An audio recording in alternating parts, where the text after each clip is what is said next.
আজকের রান্নার রেসিপি হচ্ছে খিচুড়ি। তো প্রথমে হচ্ছে ডাল আর চাল নিয়ে ভিজিয়ে রেখেছিলাম, তারপরে যে আলু এবার চাল ডালে দেব।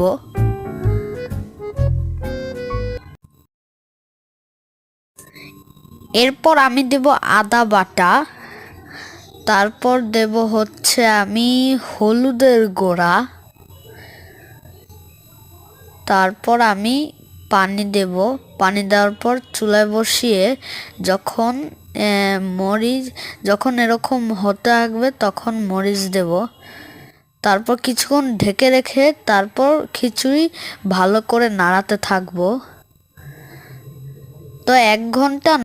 তো এক ঘন্টা ঢাকার পর তারপর আমি ভালো করে নেড়েছে তারপর আমি এই প্লেটে দিয়েছি। তো খিচুড়িটা আজকের রেসিপি অনেক ভালো হয়ে থাকলে একটি চ্যানেলটিতে সাবস্ক্রাইব